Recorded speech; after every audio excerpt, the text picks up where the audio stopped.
ይስጥልን ውድ ኢትዮ ከረንት የዩቲዩብ ገጽ ተከታዮችና አድማጮች እንደምናላችሁ ለዕለቱ የተመራሩትን አርዕስተ ዜና ወደ እናንተ ይዘን ቀርበናል። የተኩስ አቁም ስምምነት ምንድነው? ጦርነቱስ የሚያስቆመው ግዴታ ምንድነው? በዚህም ጉዳይ የዜና ጥንቅራችን አካተናል። እንደተገደሉባት ባለበት ጸንቶ የቀጠለው የኢራን የጦርነት ወታ አመራር የተዋቀረው እንዴት ነው? በኢራን በኩል ፕሬዝዳንት ዶናልድ ትራምፕ አስተዳደር ጋር ድርድር እያደረጉት የሀገሪቱ ፓርላማ አፈ ጉባኤ መሐመድ ባጋሊፍ መሆናቸው ሲገለጽ ቆይተዋል። ይህ የኢራን ጠቅላይ መሪ አያቶላህ አሊ ካሚኒ ከተገደሉ በኋላ ማን ያስተዳደራን የሚለው ጥያቄ ያጭሯል። በዚህም ጉዳይ የዜና ጥንቅራችን አካተናል። እነዚህን የመሳሰሉ አርዕስተ ዜና ወደ እናንተ ይዘን ቀርበናል። ቤተሰብ ለመሆን ላይክ፣ ሼር፣ ሰብስክራይብ ማድረግውን እንዳይረሱ። ኢራንና አሜሪካ በቅድመ ሁኔታ የተያዘ ለሁለት ሳምንት የሚቆይ ተኩስ አቁም ለማድረግ ተስማምተዋል። በዚህ የተኩስ አቁም ወቅት በሆርሙዝ ወሽመጥ በኩል የመርከብ እንቅስቃሴ ይፈቀዳል። ይህ የሆነው አሜሪካ እስራኤል በጋራ በኢራን ላይ ጦርነት ከከፈቱበት ከአንድ ወር በኋላ ሲሆን የአሜሪካው ፕሬዝዳንት ትራምፕ ኢራን ለነዳጅና ለሌሎች በባህር ሰላጤ የሚደረጉ ወሳኝ የመርከብ እንቅስቃሴ ወሽመጡን እንደገና ካልከፈተ አጠቃላይ ስልጣኔው ያከትማል ብለው ከዛቱ ከሰዓት በኋላ ነው። ፕሬዝዳንት ትራምፕ በትሩዝ ሶሻል ገጻቸው ላይ በለጠፉት መልእክት የተኩስ አቁም ስምምነት መደረጉን ገልጸው ምክንያቱም ከኢራን ለዘላቂ ሰላም መካከለኛው ምስራቅ በሚመለከት ስምምነት ለመድረስ ጊዜ ስለሚያስፈልግ ነው ብለዋል። የተለያዩ የድርድር ነጥቦች ከሞላ ጎደል በአሜሪካና በኢራን መካከል ስምምነት የተደረሰባቸው ቢሆንም የሁለት ሳምንት ጊዜ ግን ስምምነቱ እንዲጠናቀቅ እንዲሁም ተግባራዊ እንዲሆን ያስችላል ብለዋል። ይህ የረጅም ጊዜ ችግር ለመፍታት መቃረብ ክብር ነው ብለዋል ፕሬዝዳንት ትራምፕ። በኋላ ለፈረንሳይ ዜና ወኪል ኤኤፍፒ አሜሪካ ጠቅላላና የተሞላ ድል ማግኘቷን ምንም ጥርጥር የለውም ብለዋል። ነገር ግን የኢራን ከፍተኛ ምክር ቤት ደህንነት ምክር ቤት አሜሪካ ታሪካዊ ውድቀት ገጥሟታል ብለዋል። ቀጣዮቹ 15 ቀናት ፓኪስታን ውስጥ ድርድር እንደሚደረግ በመጥቀስ ዝርዝር ነጥቦች ተጠናቀው ኢራን በግንባር ያስመዘገበችውን ድል በፖለቲካዊ ድርድር ይጠናከራል ሲሉ ማክለዋል። የፓኪስታን ጠቅላይ ሚኒስትር የሆኑት ሼህባዝ ሻሪፍ ሁለቱም ወገኖች አስደናቂ ጥበብና ማስተዋል አሳይተዋል እና ሰላምና መረጋጋት ለማስቀጠል ገንቢ በመሆን መልኩ ሊሳተፉ ቆይተዋል። የኢስላማባድ ንግግር ዘላቂ ሰላም ለማምጣት እንዲሳካ ከልብ ተስፋ እናደርጋለን። እናም የሚቀጥሉ ቀናት ተጨማሪ መልካም ዜና ለመጋራት እንፈልጋለን ብለዋል። የተባበሩት መንግስታት ድርጅት ዋና ጸሐፊ አንቶኒዮ ጉተሬስ መካከለኛው ምስራቅ ግጭት ውስጥ የተሳተፉ ሁሉም አካላት በዓለም አቀፍ ሕግ የሚጠበቅባቸውን ግዴታ እንደሚወጡና የተኩስ አቁም ውሎችን ለማክበር በአካባቢው ዘላቂና ሁሉን አቀፍ ሰላም ለማምጣት መንገዱ እንዲጠረግ ጠይቀዋል። ነገር ግን እንደ ሌሎቹ ግጭቶች የሁለት ሳምንት የተኩስ አቁም ስምምነት ወደ ዘላቂ ሰላም እንዲሸጋገር አሁንም ብዙ ጥበብ የሞላበት ዲፕሎማሲ ይፈልጋል። ለመሆኑም ተኩስ አቁም ማለት ምን ማለት ነው? እንደ የተባበሩት መንግስታት ድርጅት ከሆነ ተኩስ አቁም የሚለው ቃል ዓለም አቀፋዊ ተቀባይነት ያለው ፍቺ የለም። ቃሉ የመጣው ተኩስ ማቆም ከሚለው ወታደራዊ እዝ የመጣ ሲሆን ተኩስ መጀመር ለሚለው ትዕዛዝ ተቃራኒ ነው። ይህ ሁለት ተፋላሚ ወገኖች በድርድር ወቅት እንደሚወስዱት ትርጉም ሊሆን ይችላል። የተባበሩት መንግስታት ድርጅት ተኩስ አቁምና ግጭት ማቆም የሚሉ ቃላት መካከል ብዙ ጊዜ ልዩነት እንዳለው ገልጿል። የግጭት ማቆም ጦርነት ለማቆም የሚደረግ መደበኛ ያልሆነ ስምምነት ነው ይላል። የተኩስ አቁም በበለጠ መደበኛ ነው። ተጨማሪም ይህ ተኩስ አቁም ዓላማና ቀጣይ የሚኖረው ፖለቲካ ሂደት መቼም ተግባራዊ እንደሚሆንና የሚሸነፈው አካባቢም የሚያካትት ነው። ምንም አይነት ወታደራዊ እንቅስቃሴ የሚፈቅዱና እንደማይፈቅዱ እንዲሁም የተኩስ አቁም እንዴት ክትትል እንደሚደረግ ሊገልጽ ይችላል። ለምሳሌ የላይቤሪያ እርስ በርስ ጦርነት እንደ አውሮፓ አቆጣጠር 1993 ሲጠናቀቅ የሀገሩ ብሔራዊ ጊዜያዊ መንግስት ከላይቤሪያ አርበኛው ግንባር ከተባበሩት የነጻነት ዘመቻ ጋር ስምምነት መድረሱ ነው። ሁለቱም ወገኖች የጦር መሳሪያ መታቀብን እንዲያቆሙ፣ ወታደራዊ ቦታ ላለመቀየር ወይም ላለማጥቃት፣ ተጨማሪ ጦርነት ላለመቀስቀስ፣ ፈንጂዎችና ተቀጣጣይ መሳሪያ ላለመጠቀም ተስማምተዋል። ለመሆኑም ተኩስ አቁም ቋሚስ ወይስ ጊዜያዊ? ሁለቱም ሊሆን ይችላል ይላል የመንግስታቱ ድርጅት ፍቺ። አንዳንድ ጊዜ በጦርነት ውስጥ ያሉ ሁለት ወገኖች ጊዜያዊ የመጀመሪያ ደረጃ የተኩስ አቁም ስምምነት ለማድረግ ይስማማሉ። ይህም ያደርጉት ጥቃቱን ለመቀነስ፣ የሰብአዊ ቀውስ ለማቃለል ሊሆን ይችላል። ከአንድ ዓመት በፊት እስራኤል በሐማስ የሚመሩት ታጣቂ ቡድኖች መካከል ጊዜያዊ የተኩስ አቁም ስምምነት ለማድረግ ከስምምነት ሲደርሱ ሐማስ 105 ታጋቾች ሲለቅ፣ እስራኤል በበኩሏ 240 የሚሆኑ እስረኞች ይፈታለች። መጀመሪያ ደረጃ የተኩስ አቁም ቀጠናው ድርድር የሚያግዝና ለዘላቂ የተኩስ አቁም መንገድ ለመክፈት የሚረዳ ከበባ ሊፈጥር ይችላል። እንደ አውሮፓ አቆጣጠር በ2000 ኢትዮጵያና ኤርትራ መካከላቸው ያለው ግጭት ለማቆም ስምምነት ተፈራርመው ነበር። ይህ ዘላቂ ተኩስ አቁም ስምምነት ላይ ለመድረስ እንዲቻል ነበር። በዚህም የሁለቱ ሀገራት ጦርነት ያቆመው አልጀርሱ ስምምነት ተፈርመዋል።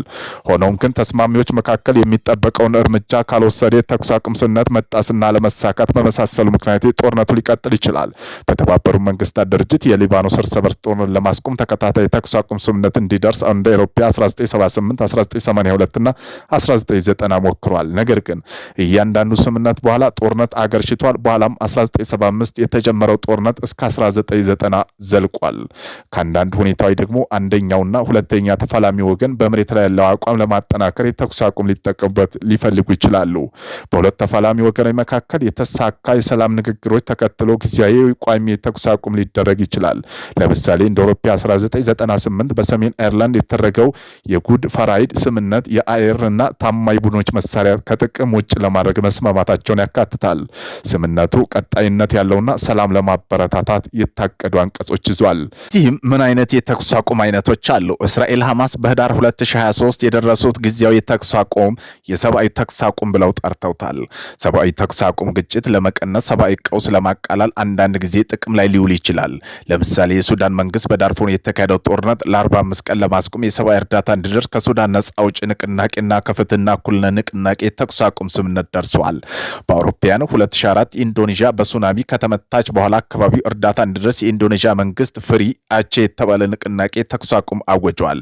መልክዓ ምድሩ የተኩስ አቁም ተብሎ የሚጠራው ደግሞ የተወሰነ አካባቢ ላይ የሚደረግ የተኩስ አቁም ስምምነቶች ሊሆን ይችላሉ። በአውሮፓውያን 2018 ደግሞ የተባበሩት መንግስታት ድርጅት አደራዳሪ የየመን መንግስትና ሁቲ የቀይ ባህር ሁዳይድ ወደብ ዙሪያ የሚደረገው ጦርነት ለማስቆም የአካባቢ ህዝብ ለማስጠበቅ ከስምምነት ላይ ደርሰዋል። እንደተገደሉባት ባለበት ጸንቶ የቀጠለው የኢራን ጦርነቱ ወቅት የአመራር የተዋቀረው እንዴት ነው? በኢራን በኩል ከፕሬዝዳንት ዶናልድ ትራምፕ አስተዳደር ጋር ድርድር እያደረጉ ያሉት የአገሪቱ ፓርላማ አፈ ጉባኤ መሐመድ ባገር ጋሊፍ መሆናቸው ሲገለጽ ቆይተዋል። ይህ ኢራን ጠቅላይ መሪ አያቶላ አሊ ካሚኒ ከተገደሉ በኋላ ማን እያስተዳደር ነው የሚለው ጥያቄ አጭሯል። ትራምፕ አምባገነን መንግስት ለመገርሰስ ሲያስቡ በቬንዙዌላ የወሰዱት አይነት እርምጃ መተግበር ይሻሉ። ሆኖም ግን የኢራኑ ጠቅላይ መሪ አያቶላ አሊ ካሚኒ መገደል የታሰበው ስርዓት ለውጥ አላመጣም። ሀገሪቱ እየተዳከመች አትመስልም። የኢራን እስላማዊ አብዮታዊ ዘብ እንዲህ ያሉ ጥቃቶችን መቋቋም የሚያስችለው መንገድ እንደተዋቀረ ተንታኞች ይናገራሉ። የኢራን ወታደራዊ መዋቅር እንደያዘ ቀጥሏል። ኢራን ባለስልጣን ክፍፍል በሃይማኖታዊ መሪዎች፣ በፖለቲካና በዋነኝነት በእስላማዊ አብዮታዊ ዘብ ከፍተኛ አዛዥ ተከፋፍለዋል። ጦርነት መነሳት ተከትሎ ውሳኔ ሰጪ አካላት የደህንነት መዋቅር ሆኗል። ወታደራዊ ልምድ ያላቸው አመራሮች በዚህ ይሳተፋሉ። ኢራን መደበኛ አመራር በተዋረድ አሁንም ባለበት ይገኛል። እስራኤልና አሜሪካ በከፈቱ ጥምር ጥቃት የኢራን ከፍተኛ ባለስልጣን ቢገደሉ አስተዳደሩ መንግስት ስራዎችና ወታደራዊ ኃላፊነት ተከፋፍለው ቀጥለዋል። አስተዳደሩ የተዋቀረው ከፍተኛ ባለስልጣን መገደል እንዳይነደው በተቀመረ አካሄድ እንደሆነ ተንታኞች ይገልጻሉ። ከፍተኛ አመራሮች ሲገደሉ የሚተኳቸው ባለስልጣን መዘጋጃቸውን የኢራን መገናኛ ብዙሃን ሲያስተጋቡ ይደመጣሉ። የቴህራን ባለስልጣን ደህንነቱን ደጋግመው ተናግረዋል። የተገደሉት የኢራን ጠቅላይ መሪ ልጅ ሙታጃቢን ካሚኒን አባታቸው ስልጣን በይፋ ተረክበው ይህ ጠቅላይ መሪው ስልጣን እስላማዊ አብዮታዊ አመራር ውስጥ ከፍተኛው ነው። በወታደራዊ መዋቅሮች፣ በፍትህ ስርዓትና በቁልፍ የመንግስት መስሪያ ቤቶች ላይ ስልጣን ይሰጣቸዋል። በተግባር ግን አዲሱ ጠቅላይ መሪ ያላቸው ስልጣን በተመለከተ የጠራ መረጃ የለም። ከህዝብ እይታ መራቃቸውና አካላዊ ጉዳት ደርሶባቸዋል የሚለው ጭምጭምታ ጥያቄ አስነስቷል። አዲሱ ጠቅላይ መሪ ከስልጣን ከተረከቡ በኋላ እምብዛም በህዝብ አልታዩም። አስተዳደሩም ዲፕሎማሲ ረገድ ያላቸው የልምድ ማነስ በዚህ ፈታኝ ወቅት ዋነኛ አመራር እንደሆኑ ሊያደርጋቸው ይችላል። ለመሆኑም በአገሪቱ አስተዳደራዊ መርህ መሰረት ከፍተኛ የስልጣን የጠቅላይ መሪ ቢሆንም እንኳ በዚህ ጦርነት ወቅት የዕለት ውሳኔ ላይ የሚደርሰው ከፍተኛ አመራሮችና አብዮታዊ ዘብ ከፍተኛ አዛዦች ምክክር ይሆናል። ስለዚህ አሁን ያለው የኢራን አስተዳደር ቅይጥ መልክ አለው። ማዕከል ያደረገው ጠቅላይ መሪውን ነው። ጠቅላይ መሪው የአንድነት ምልክት ተደርጎ ይወሰዳል። ሆኖም ግን ውሳኔ ለመስጠት ረገድ የፖለቲካ ወታደራዊ ልህቅ ይሳተፋሉ። የኢራን አብዮታዊ እስላማዊ አብዮታዊ ዘብ መደበኛ ሰራዊት ጥምር የሚቆጣጠሩ የማዕከላዊ ጽህፈት ቤት ካህተም አላምቢያ ጦርነቱን በማዕከላዊ ቦታ የያዘው ለዚህ ይሆናል። አብዮታዊ ዘብ ሚና ምንድን ነው? የኢራን እስላማዊ አብዮታዊ ዘብ የሀገሪቱ ዋነኛ አስተዳዳሪ መዋቅር ነው። አሁን ባለው ቀውስ ውስጥ አብዮታዊ ዘብ ያለው ሚና ሰፍቷል። እንደ አውሮፓ 1979 አብዮታዊ እዝ አመራር በማስጠበቅ የተቋቋመው አብዮታዊ ዘብ ኃይል ወታደራዊ ኃይል፣ ምጣኔ ሀብት፣ ፖለቲካ መዋቅር ተሻግረዋል። የኢራን ባላስቲክ ሚሳኤል እንዲሁም የውጭ ዘመቻና የሀገሪቱ ውስጥ ደህንነት እንቅስቃሴ ይመራል። አያቶላህ አሊ ካሚኒ ግድያ ተከትሎ የስልጣን ሽግግር ጨምሮ የቴህራን አስተዳደራዊ መዋቅር እያስቀጠለ ያለው እስላማዊ አብዮታዊ እዝ ነው። አዲሱ ጠቅላይ መሪ ሹመት ውስጥም ቁልፍ ሚና እንዳለው ተንታኞች ይገልጻሉ። ከዚህ ቀደም በነበረው አመራር መሰረት የላይሉ ጠቅላይ መሪ ይፋዊ መንግስት ስልጣን ባይኖራቸውም አብዮታዊ ዘብ ግን የቅርብ ትስስር አላቸው። በተለይ ከጦርነቱ ቀጠናዊና ፖሊስ ከተያዙ ስትራቴጂካዊ ውሳኔ የሚደርሰው አብዮታዊ ዘብ አማካኝነት ነው። የእስላማዊ አብዮታዊ ዘብ የቀድሞና የአሁኑ አዛዦች በመላ ሀገሪቱ ምክር ቤት፣ ደህንነት መዋቅሮችና በቀጠናው መንግስት መስሪያ ቤቶች ውስጥ ተጽዕኖ ፈጣሪ ናቸው። ይህ የሚከወነው አንድ ሰው ሳይሆን ከፍተኛ ባለስልጣንና ደጋፊ በሆነ ፖለቲከኛ መዋቅር ውስጥ ነው። የኢራን አፈ ጉባኤ መሐመድ ባጋሊፍ በዚህ መዋቅር አንድ አካል ናቸው። የኢራን እስላማዊ አብዮታዊ ዘብ እያደረገ ያለው ተጽዕኖ ፈጣሪነት ከመዋቅር አሰራር ጋር የሚያዝ ነው። የሀገሪቱ ከፍተኛ አመራሮች እየተገደሉ የጥቃት ኢላማ ሆንም እያስተዳደሩ መቀጠል የሚችሉበት መንገድ የተዋቀረ ነው። መስዋዕት የሆነ አመራሮች ለሌሎች ባለስልጣን በመተካት ወደፊት እየቀጠለ ይገኛል። በዚህ መዋቅር ውስጥ የኢራን እስላማዊ አብዮታዊ ዘብ ማዕከል ሚና ይዞት ከመጋረጃ ጀርባ ዋነኛ ውሳኔ ያስተላልፋል። የኢራን አፈ ጉባኤ ተጽዕኖ ፈጣሪዎች የኢራን አፈ ጉባኤ መሐመድ ባጋሊፍ በቴህራን ህይወት ከሚገኙ ዋነኛ ፖለቲካ መዋቅር አባላት መካከል አንዱ ናቸው።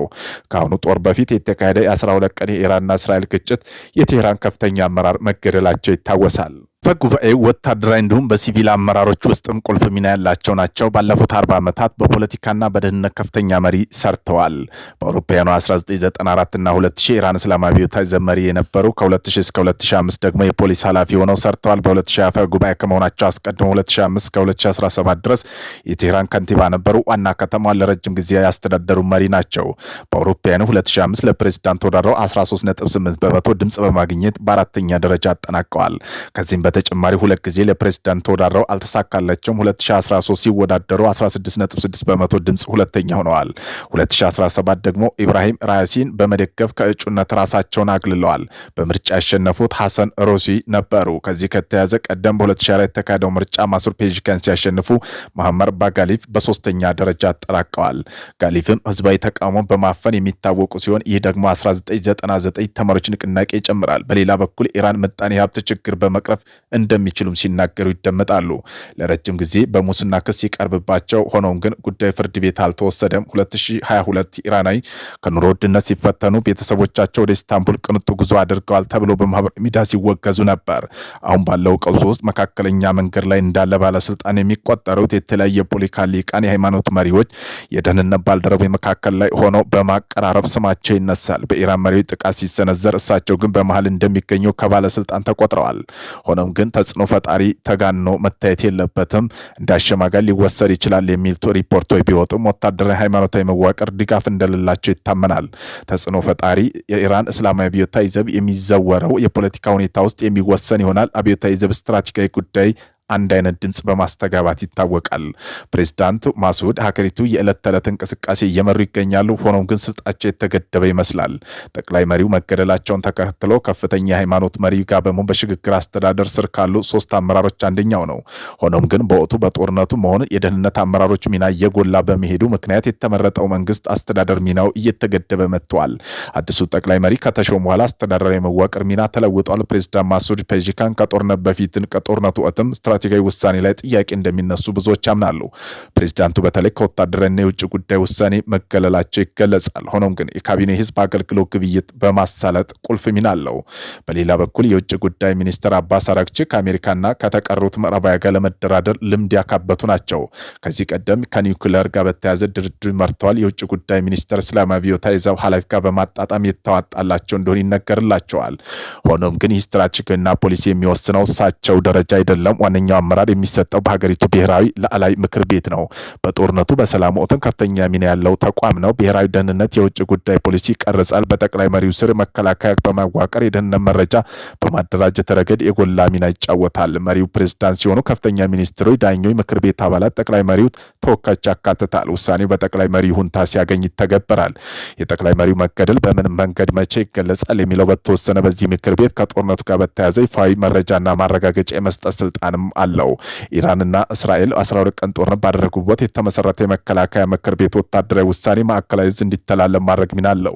ይህ ከፍተኛ ወታደራዊ ሲቪል አመራሮች የያዘ ሲሆን 3 እርከን ያለው አመራር፣ 2 የጠቅላይ መሪ ተወካዮች እንዲሁም ከፍተኛ የጦር አዛዦችና ሌሎች አባላት ይዟል። ሌሎች በጦርነቱ ወቅት ተጽዕኖ ፈጣሪ ከሆኑ መካከል እስላማዊ አብዮታዊ ዘብ መሪ ብርጋዴር ጀነራል መሐመድ ቫሂድ ይጠቀሳሉ። የኢራን እስላማዊ አብዮታዊ ዘብ የመጀመሪያው ሰራዊት ጥምረት የሚቆጣጠረው ማዕከላዊ ዕዝ ዋና ጽህፈት ቤትን ከሀተም አልአንቢያ መሪ ጀነራል አሊ አብዱራሂ ሌላው መሪ ናቸው።